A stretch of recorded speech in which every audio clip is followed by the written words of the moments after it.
Record-breaking heat across this country, more than 3,000 records shattered in just these first few days of July.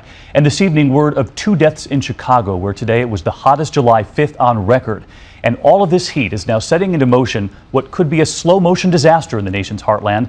In fact, take a look at this. A lake bed in Indiana dried up, nothing but parched earth. And it's not just Indiana. The map drought conditions 1 year ago, and look now, a year later, 3/4 of the country in drought. ABC's extreme weather team on this, beginning tonight with ABC's Alex Perez here. The blistering heat buckling the pavement, causing the earth to crumble on the roadways and on the farm, where bone-dry soil is creating major problems for farmers across the Corn Belt states. We're at such a critical point in this corn plant's life now.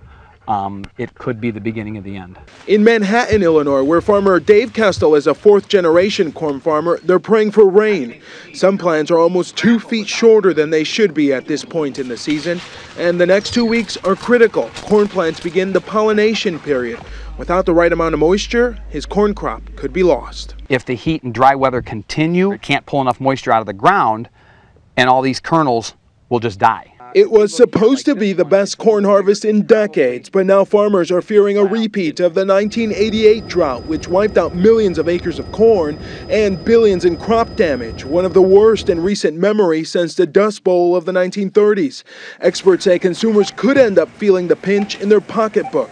As much as 75% of the products in your grocery store use corn as a key ingredient.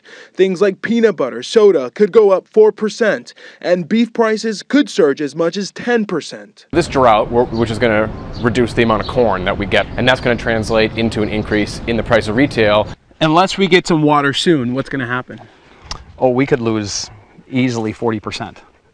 Easily. And you lose 40%, what does that mean to you as a farmer?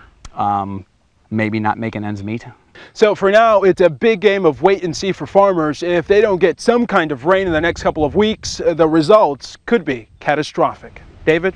Alex, thanks to you. I want to bring in meteorologist Ginger Zee here tonight, studying the drought. So much drier now than it was this time last year, and you've got the reason why. The reason why, one of them at least, the last few weeks we've been under this persistent high pressure system. So not only has it brought the record heat, but the drought. And we have this old saying in meteorology, drought begets drought. That means the more hot, the more dry, the more drought you're going to see. So the next 2 weeks, I've got a forecast for you. I want to show you this. Below average in the nation's heartland. In the next 14 days, it's really not going to improve all that much. It's going to be a tough few weeks. And for people suffering from the heat still tonight, any relief? You know, in Chicago, a place that really needs some relief, they've got another 2 days of that extreme heat. Then by the end of the weekend, they start to break. Then Philly, Boston, New York, and DC all start to get into the extreme heat. That will break by next work week. Not a moment too soon. Ginger Zee again tonight with us. Ginger, thanks.